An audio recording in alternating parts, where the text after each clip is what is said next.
আল্লাহ হচ্ছেন তিনি, আল্লাহ রাব্বুল আলামিন হচ্ছেন তিনি যিনি আকাশ সৃষ্টি করেছেন, যিনি জমিন সৃষ্টি করেছেন এবং ঊর্ধ্বদেশ থেকে মেঘমালা থেকে তোমাদের জন্য বৃষ্টি বর্ষণ করেছেন এবং সেই বৃষ্টি দিয়ে মাটির ভিতর থেকে ফসল উদ্গত করে তোমাদের খাবারের বন্দোবস্ত করেছেন। তিনি হচ্ছেন আল্লাহ পাক। তার জায়গায় ছড়িয়ে আছে, তার দয়া নাই, রহমত নাই, এমন কোন সৃষ্টি নাই। মানুষের জন্য যা কিছু প্রয়োজন তিনি তার দয়া দিয়ে, রহমত দিয়ে তিনি তার সৃষ্টি করে দিয়েছেন। আল্লাহ পাক বলছেন, ওয়াসাখখারা লাকুমুশ শামসা ওয়াল কামারা দাইবিনা ওয়াসাখখারা লাকুমুল লাইলা ওয়ান নাহার। যিনি চন্দ্র সূর্যকে সৃষ্টি করেছেন এবং এগুলিকে নিয়ন্ত্রিত করেছেন, চাঁদ সূর্যকে সৃষ্টি করে নিয়ন্ত্রিত করে দিয়েছেন, তোমাদের সমস্ত প্রয়োজন তিনি মিটিয়ে দিয়েছেন। দেখুন, চাঁদ এবং সূর্যকে আল্লাহ পাক সৃষ্টি করেছেন এবং একটা রহমত, একটা কুদরত সেই চাঁদ সূর্যের মধ্যে দান করেছেন। সূর্য যেখানে আছে, এটা যদি আল্লাহর দয়া না থাকতো, শুধু তাপ দেওয়ার জন্য সৃষ্টি করতেন আর মানুষের কল্যাণের দিকটা যদি চিন্তা না করতেন, তাহলে সমস্যা হয়ে যেত। সূর্য যেখানে আছে, বিজ্ঞানীরা বলেছেন তার থেকে যদি কিছু নিচে নেমে আসতো, তাহলে গোটা পৃথিবী জ্বলে পুড়ে ভস্ম হয়ে যেত। আর যেখানে আছে তার থেকে সূর্য যদি কিছু উপরে উঠে যেত, তাহলে গোটা পৃথিবী হিম শীতল হয়ে, পৃথিবী ফ্রিজ হয়ে যেত, মানুষ প্রাণী জগৎ মরে সব শেষ হয়ে যেত। চাঁদ যেখানে আছে, এই চাঁদ তার জায়গা থেকে কিছু উপরে যদি উঠত, তাহলে পৃথিবী মরুভূমি হয়ে যেত। আর যেখানে আছে তার থেকে কিছু নিচে যদি আসতো, তাহলে গোটা পৃথিবী পানি, সমুদ্রের পানি, নদীর পানিগুলি প্লাবিত হয়ে, ওভারফ্লো হয়ে, উচ্ছ্বসিত হয়ে গোটা পৃথিবীকে প্লাবিত করে দিত, ডুবাই দিত, সব শেষ হয়ে যেত। তাহলে আমরা দেখতে পাচ্ছি শুধু সৃষ্টি নয়, সৃষ্টিও করেছেন এবং প্রত্যেকটি সৃষ্টির পেছনে তার দয়া কাজ করেছে, তার কুদরত কাজ করেছে, যাতে করে মানুষের জন্য সুবিধা হয়, মানুষের জন্য উপকার হয়। অন্য আয়াতে আল্লাহ পাক বলেন, وآتاكم من كل سألتموه وإن تعدوا نعمة الله لا تحصوها। আল্লাহ পাক বলেন, তিনি তোমাদের প্রতি এত দয়াবান, আল্লাহ তোমাদের প্রতি এত দয়া রাখেন, এত মেহেরবানি করেন যে তোমাদের সমস্ত চাহিদা তিনি পূরণ করেছেন। তোমাদের জীবনে যা দরকার সব তিনি পূরণ করেছেন, এত পূরণ করেছেন। তোমরা যদি আল্লাহ পাকের নেয়ামতগুলি যদি গণনা করো, ওয়া ইন তাউদ্দু নি'মাতাল্লাহি লা তুহসুহা, আমার নিয়ামতগুলি যদি গুনতে থাকো, গুনে গুনে আমার নিয়ামত শেষ করতে পারবে না। সুবহানাল্লাহ বিহামদি, আমার নিয়ামত গুনে শেষ করতে পারবে না, এত নিয়ামত আমি আল্লাহ রাব্বুল আলামিন দান করেছি। সুতরাং প্রকৃত কথা হচ্ছেই যে মানুষ বড় অকৃতজ্ঞ, মানুষ সমস্ত নিয়ামতকে, নিয়ামতের শুকর আদায় করে না, নিয়ামত বোঝেও না। উলাইকা কাল আনাম, চোখ আছে, চোখ দিয়া সব দেখে, কিন্তু আল্লাহর নিয়ামতগুলি দেখে উপলব্ধি করার ক্ষমতা নাই। খায় জনমের খাওয়া, কিন্তু খাওয়ার পরে কার খানা খাইলো, কার দেওয়া খানা খেলো, এরপরে এতটুকুন শুকরিয়াও আদায় করে না। তো চোখ থাকতে দেখে না, অন্তর থাকতে চিন্তা করে না, কান থাকতে হক শোনে না। আল্লাহ পাক বলেছেন, উলাইকা কাল আনাম, এরা হলো জানোয়ারের মতো। কিসের মতো বলুন? আল্লাহ বলেন না বালহুম আদাল, শুধু জানোয়ারের মতো না, বরং জানোয়ারের চাইতেও নিকৃষ্ট। জোরে কোন নাউজুবিল্লাহ। যাদের চোখ থাকতে দেখলো না, কান থাকতে শুনলো না, অন্তঃকরণ থাকতে বিবেচনা করলো না, এরা চতুষ্পদ জানোয়ারের মতো। আল্লাহ পাক বলছেন, আর রহমান আল্লামাল কোরআন, এই কোরআন শিক্ষা দিয়েছেন রহমান, যিনি দয়ার সাগর, যিনি মানুষের সব প্রয়োজন মিটিয়েছেন। কোরআনের মতো একটা বড় প্রয়োজন তিনি মিটাবেন না, তা কি হতে পারে? জোরে কোন হতে পারে? মানুষ সৃষ্টি করলেন, অথচ মানুষের চলার পথ দিলেন না। মানুষ সৃষ্টি করলেন, মানুষ কোন পথে চলবে, কি করলে আল্লাহ রাজি হবেন, কি করলে বেহেশতে যাব, কি করলে শান্তিতে থাকবো দুনিয়ায়, এর কোনো পরিকল্পনা তিনি দিলেন না। তিনি শুধু বললেন, নামাজ পড়ো, রোজা রাখো, আর তা যদি না করো কিয়ামতে জাহান্নামে যাবা। আল্লাহ কি এইভাবে জালিম? আল্লাহ এরকম জালিম? ওয়ামাল্লাহু বিযাল্লামিল লিল আবিদ, আল্লাহ পাক বলেছেন আমি আমার বান্দার জন্য জালিম নই, আমি বান্দার উপর জুলম করি না। আল্লাহ পাক রহমান, তিনি আমাদের পথ দেখিয়েছেন। তিনি কি সুন্দর, কত রহমত তার, কত দয়া। রহমান নাম দিয়ে সূরাটি শুরু করেছেন। এ কোরআন শিক্ষা দিয়েছেন তিনি, যিনি দয়াবান। আল্লাহ রাব্বুল আলামিন বলেন আল্লাযী জাআলা লাকুমুল আরদা মাহাদান ওয়া জাআলা লাকুম ফীহা সুবুলান লাআল্লাকুম তাহতাদুন। তিনি আল্লাহ যিনি তোমাদের জন্য এই পৃথিবীটাকে সমতল করেছেন, এই পৃথিবীটাকে সুন্দর করেছেন, সমতল করে দিয়েছেন। আর তোমাদের চলার জন্য তিনি রাস্তা তৈরি করেছেন, সমতল জমিনের উপরে করে দিয়েছেন। পৃথিবীটাকে সমতল করেছেন, মাটিটাকে সুন্দর করেছেন, রহমত করেছেন। তিনি পৃথিবীর মানুষকে বসবাসের জন্য একটা পৃথিবী বানালেন, কিন্তু সেই পৃথিবীতে সেই মাটিটা এমন হলো যেখানে এত শক্ত যা বিল্ডিং করা যায় না, যেখানে মাটি খোসা যায় না, জমিন চাষ করা যায় না। জমিন কি এরকম শক্ত? জোরে বলেন, এরকম শক্ত? এরকম শক্ত না। আবার বৃষ্টি পড়লে যে কাদা হয়, ওই রকম যদি জনমের মতো আল্লাহ কাদা বানায় দিতেন যে মানুষ দাঁড়াইতেই পারে না, কাদার মধ্যে ডুবে যায়, এরকম যদি অবস্থা হতো, তাহলে এই পৃথিবীর এই জমিনের উপরে মানুষ বাড়ি ঘর বানাইতে পারতো না। ঠিক কিনা কন? আল্লাহ পাক বলছেন আমি একটা ভারসাম্যের মাধ্যমে এই পৃথিবীকে, এই জমিনকে সৃষ্টি করছি, এবং এই জমিন যেন তোমাকে নিয়ে নড়াচড়া করতে না পারে সেজন্য আমি পাহাড় দিয়েছি। পাহাড়গুলিকে কিলকের মতো, পেরেকের মতো খিল মেরে দিয়ে পৃথিবীটার ভারসাম্য রক্ষা করেছি, যাতে করে তোমাকে নিয়ে টালমাটাল হতে না পারে। এই সুন্দর করে পৃথিবীটা বানালাম। তারপরে وَلَقَدْ مَكَّنَّاكُمْ فِي الْأَرْضِ وَجَعَلْنَا لَكُمْ فِيهَا مَعَائِشَ قَلِيلًا مَا تَشْكُرُونَ। আল্লাহ পাক বলেন আবার দেখো, এই জমিনে আমি তোমাদেরকে প্রতিষ্ঠিত করেছি, আর জমিনের উপরে তোমরা যাতে রুজি রোজগার করতে পারো সে ব্যবস্থাও আমি করে দিয়েছি। জমিন সৃষ্টি করেছি, আবার রুজি রোজগার করবে সে ব্যবস্থাও আমি তোমাদের জন্য করে দিয়েছি। এই পৃথিবী তুমি চাষাবাদ করবে, তাতে ফসল হবে সে ব্যবস্থা করে দিয়েছি। বাড়িঘর বানাবে সে ব্যবস্থা করে দিয়েছি। তারপরে পৃথিবীর এই মাটির নিচে তোমার জন্য সম্পদ রেখেছি।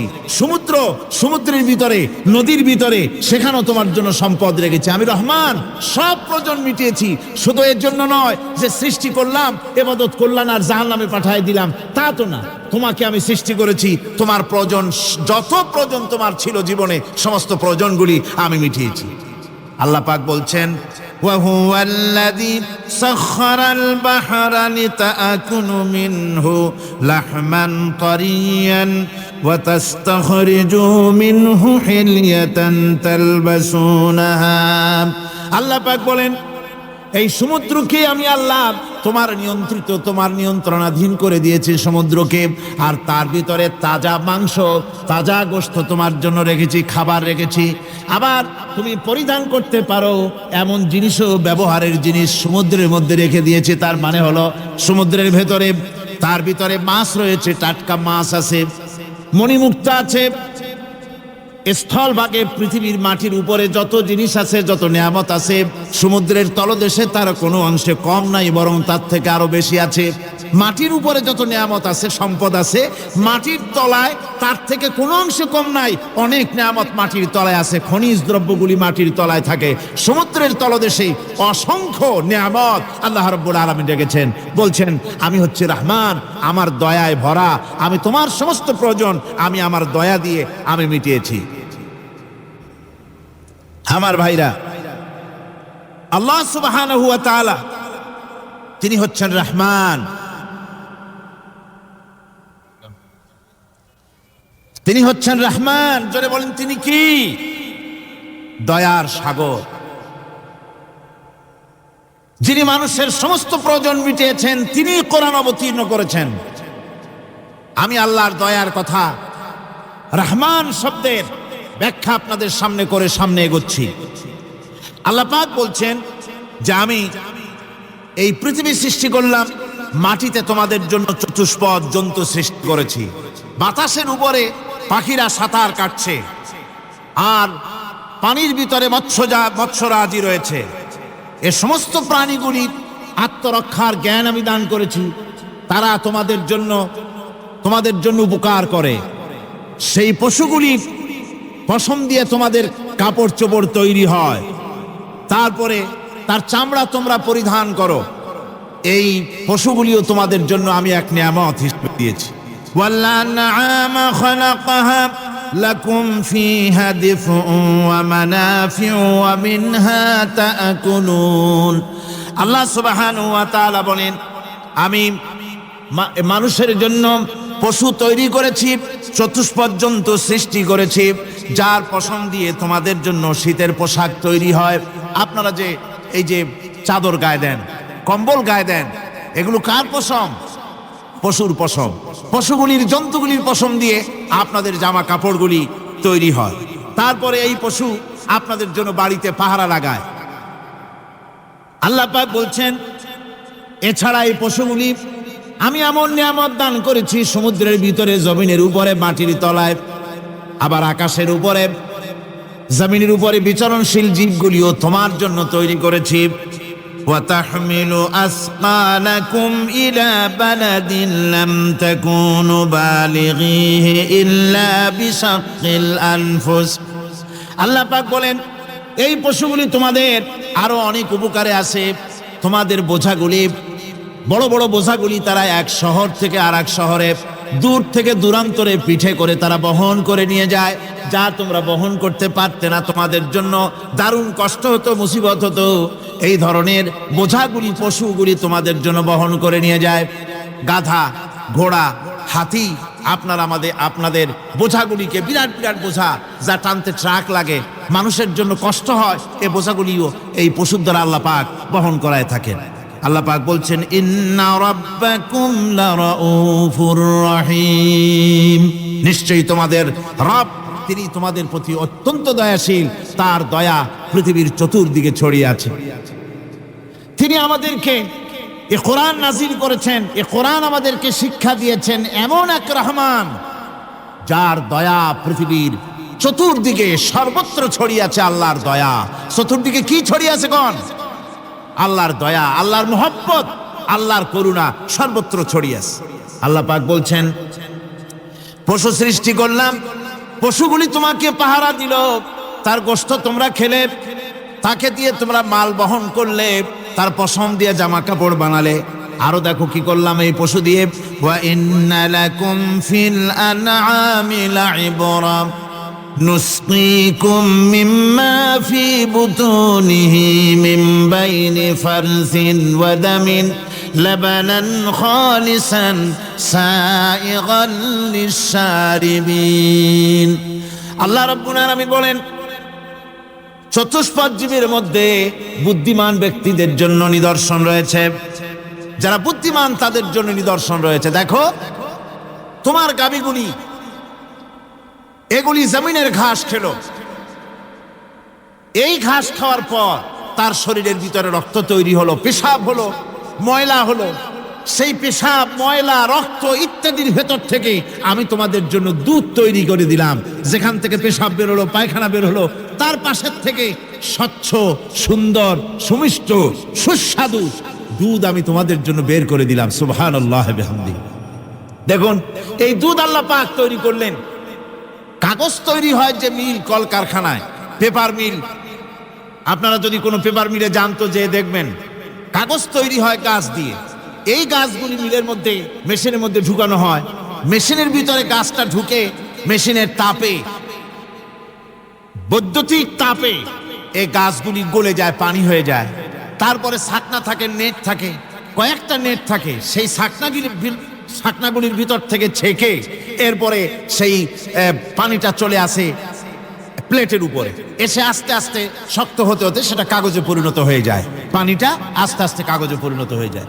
তো এই কাগজ তৈরি করতে গিয়ে কাগজটা থেকে যে ছাকনাগুলি দেওয়া হলো, নেট দেওয়া হলো, যাতে করে কোনো আবর্জনা না যায়, সেজন্য এতগুলি নেট সিস্টেম আছে, এতগুলি ছাকনার সিস্টেম আছে। কিন্তু তারপরও এত সাবধানতা সত্ত্বেও আমরা দেখি কাগজে লিখতে গেলে কাগজের মধ্যে নিপের সাথে অ্যাক্সিডেন্ট হয়ে যায়, এ ধরনের আবর্জনা কাগজের মধ্যে দুই একটা থেকে যায়, অনেক কাগজের মধ্যে এরকম পাওয়া যায়, যায় কিনা ভাই? এবার আপনি দেখেন কাগজ তৈরি করার জন্য মিল কলকারখানার ভিতরে পেপার মিলে এতগুলো নেটের ব্যবস্থা থাকে, ছাকনার ব্যবস্থা থাকে, তারপরেও আবর্জনা কিছু কাগজের মধ্যে চলে আসে, দুই একটা থেকে যায়। কিন্তু ঘাস খেলো, কুটা খেলো, খড় খেলো, ভুসি খেলো, তুষি খেলো, গাবিতে খেলো, খাওয়ার পরে আল্লাহ রাব্বুল আলামিন এ দিয়ে দুধ বানানেন, এ দিয়ে পায়খানা হলো, পেশাব হলো, রক্ত হলো,